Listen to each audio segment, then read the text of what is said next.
Hello, this is a Dvar Torah for Parshat Shemini. In Parshat Shemini, we learn the amazing story of the dedication of the Mishkan, the very first time on Rosh Chodesh Nisan.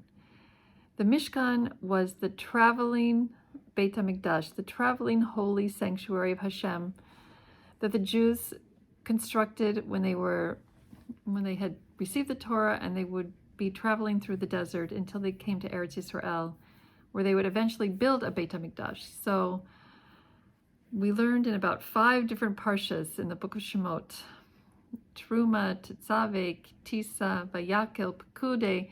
We learned about all the different vessels of the Mishkan and the building of the Mishkan.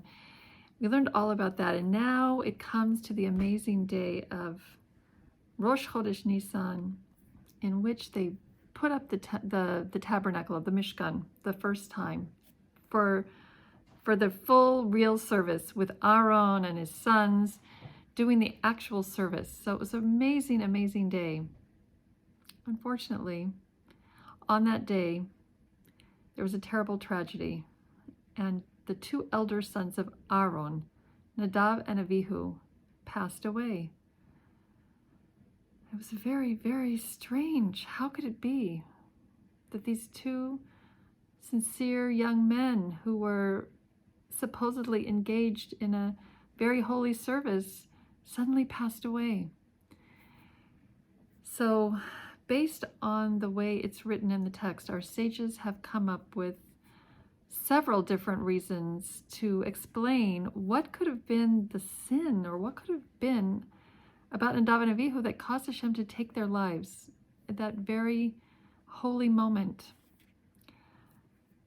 So it says, Vaikhu b'nei Aaron Nadav ve'Avihu ish machtato v'itnu bahen esh v'yasimu alei ketoret v'ykruvu lifnei Hashem esh zara asher lo tziva otam.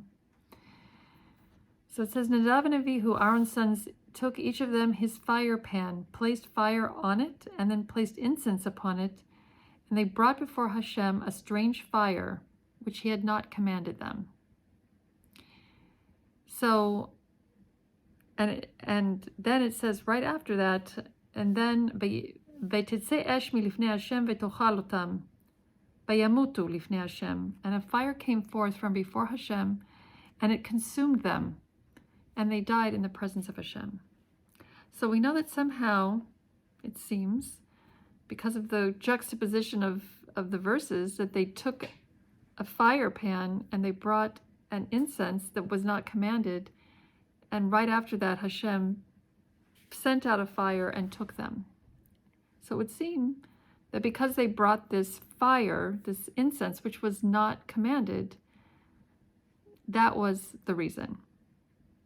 Now, Rabbi Eliezer in the Talmud says it's not exactly the fact that they brought the incense. That was not the problem. It was okay to bring the incense. What they did was they made a halachic decision in the presence of their teacher, which was Moshe Rabbeinu. And it is absolutely, absolutely forbidden for a student to make a halachic decision in the presence of their teacher. So, for example, if someone is in the room with your rabbi, and someone asks a shaila, someone asks a question, you're supposed to let the rabbi answer. You're not supposed to give the answer, even if it's something like is really simple and really known. Like, can you eat a cheeseburger? That's pretty simple, no mixing milk and meat, but you're not supposed to say it. You're supposed to let the rabbi say it. So you're not supposed to make a halachic decision in the presence of your rabbi or your teacher. And this was a very serious sin. Now, what was the halachic decision that they made exactly? So right before this story, it tells us that the people came and Aaron had brought up the korbanos, and they were waiting for a fire to come down from heaven. So right before this story, actually the fire came down from heaven. It came down from heaven. They didn't build a fire to consume them. They waited and the fire came down. So now we see here that Nadav and Avihu, they took a fire pan and they placed fire. They made their own fire. They didn't take from the fire that came down from heaven. They made their own fire. And this is what Rabbi Eliezer said was the halakhic decision. Who gave them the permission to make their own fire? Okay, so they were going to offer incense. But who gave them the permission to make their own fire? Maybe it was right, but Moshe Rabbeinu was supposed to be the one to paskin. He was supposed to be the one to say that, yes, it is okay. And in fact, it is a principle in Torah that, yes, things come down, influences come down from heaven, but we also have to do our part on our end. And indeed, in the physical Beit HaMikdash, when it was made, there was a fire that came down from heaven. In fact, the first fire that came down from heaven, they retained a bit of that fire to carry with them all the time. But they also would build their own fire as well, because you're supposed to do your participation and not just wait for the miracle to come down from heaven. But they made this decision.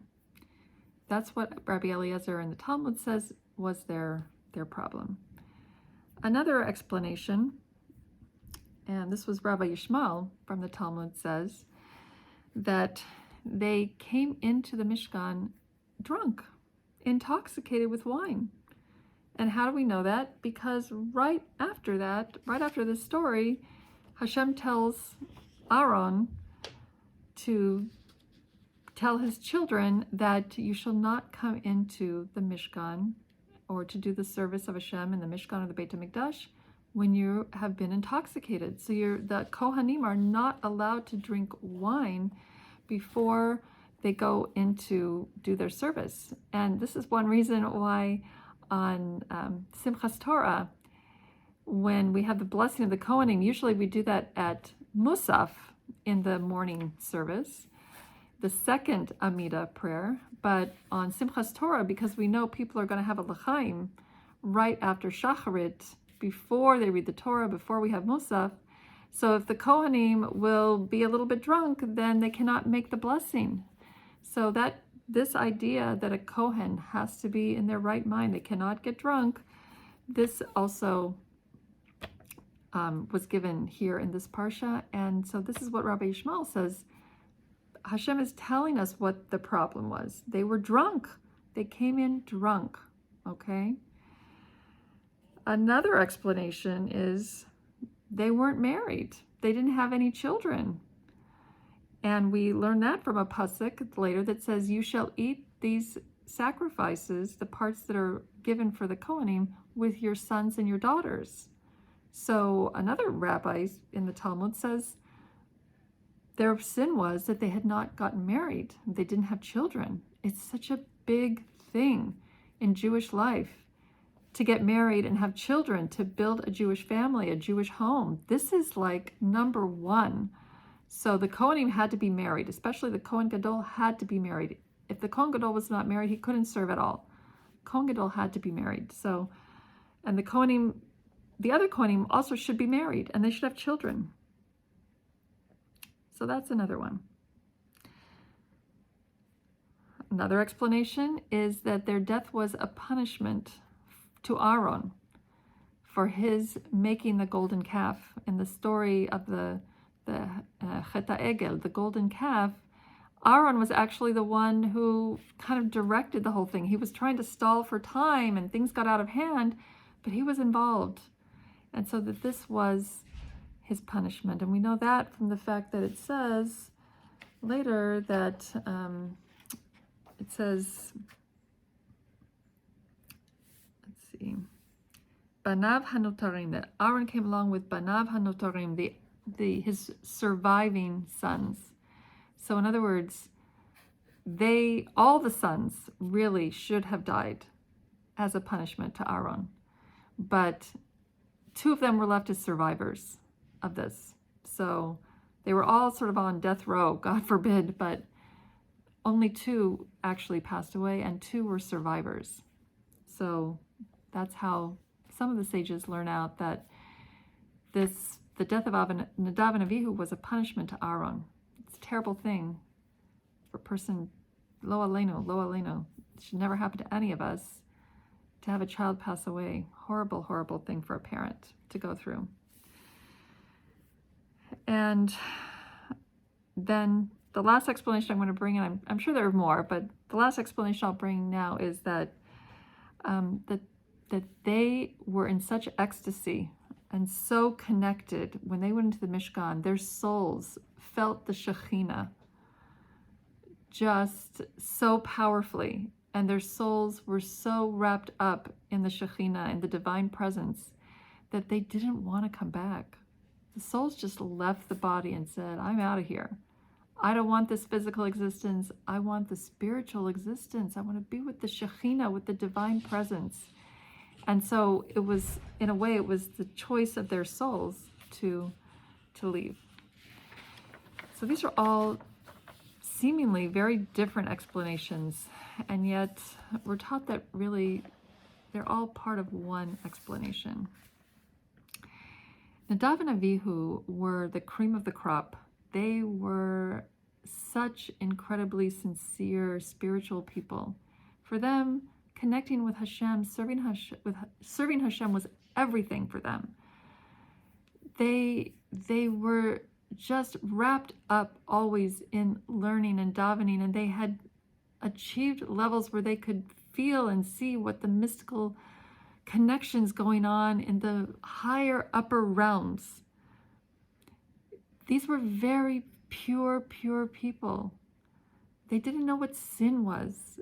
Everything about them was about Hashem and connecting to Hashem and serving Hashem. But they were so connected in the upper realms that they didn't connect themselves in the lower realms. And that's what all those different reasons mean. So, for example, they made a halachic decision in front of their teacher. It means that they didn't connect with their teacher. They didn't have the proper respect and connection, that they felt, you know what, the right thing to do is to have a little bit of humility and wait and let me see what the teacher says. I might think I know, but I'm going to listen to what the teacher says. I'm going to give the teacher that respect, and maybe I'll learn something. By having that respect and humility and opening yourself up to learning, that's how you learn. Not by saying, hey, I know all the answers, let me tell you what to do. So they were disconnected from a teacher, connected to Hashem, but disconnected from a physical human teacher. Second explanation was they didn't have children. They weren't married, didn't have children. They had nothing connecting them down to this world. So our sages say not only they didn't have physical children, they also didn't have students. In other words, they were not able to connect to others. They know so much. They could teach so much, but they couldn't bring themselves down to a level where they could connect with somebody else who doesn't know as much as they know and try to explain to them and impart to them. That was just too hard. They just were in their own worlds. So they didn't have a teacher. They didn't have students, children. They had no one they were giving to, okay? No one they were giving to. Disconnected. The part about the wine. Wine, do you think they really drank the actual physical grape wine? Well, maybe they did, but if they did, it was only to wake up their spirit, their mind, to connect more. But our sages say, really the wine that they were intoxicated with was the spiritual wine of the secrets of the Torah, the secret mystical things happen in the upper realms. This is what they came in. They were already walked in like up off the ground. They were intoxicated with the spirituality of the day and of the experience. They were not connected with, what am I supposed to do here? I have a job here in this Mishkan.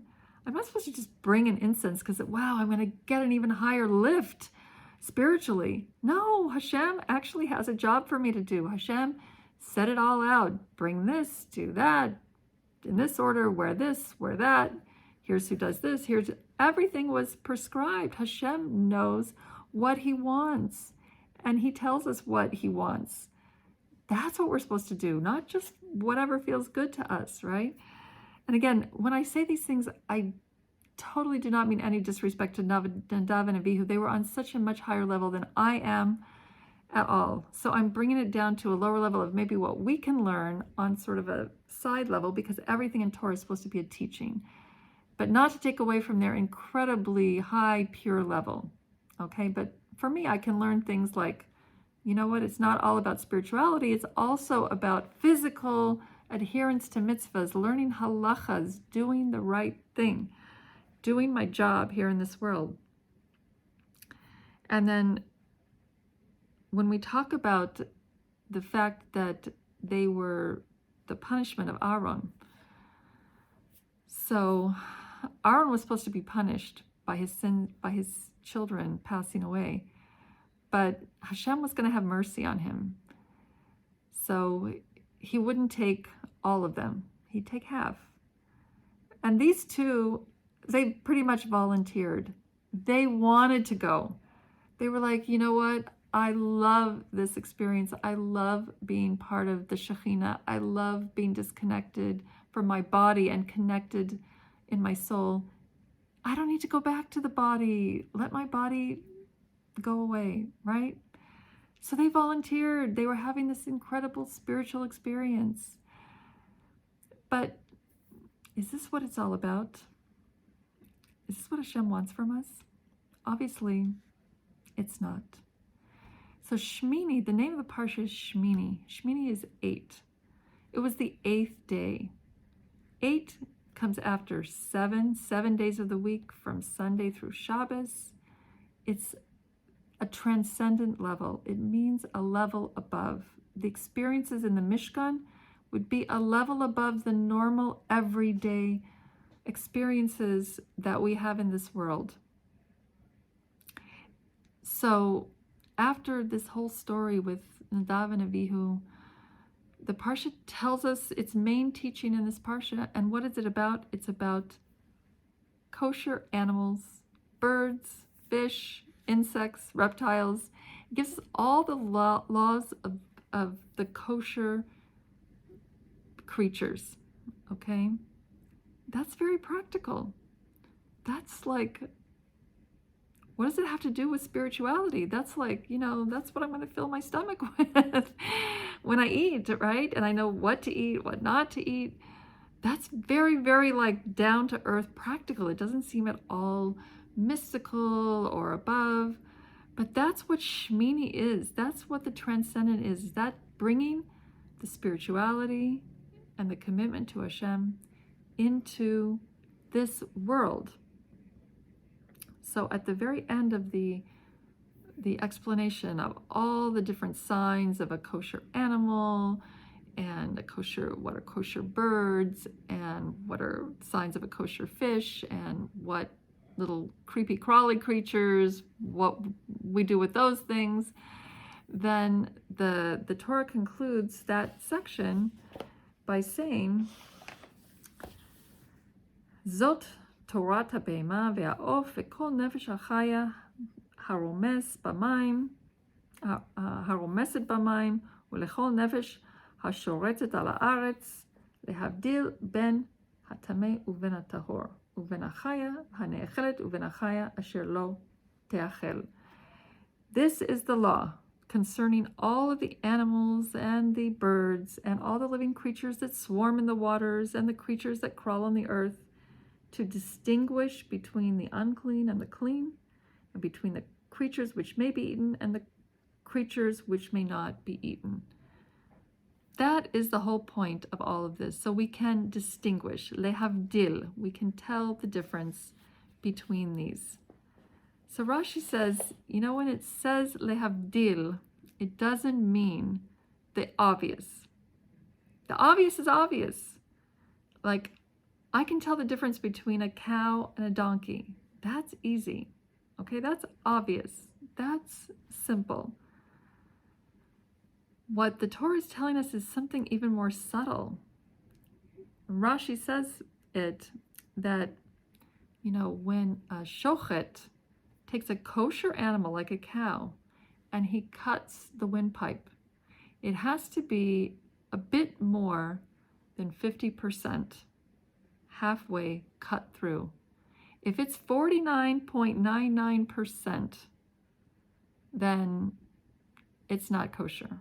But it's 50.001%, it is kosher. Now that's a very small difference, okay? That's like so subtle. It's like a hairbreadth. It's as thin as a hair. Sometimes those are the decisions that we have to make.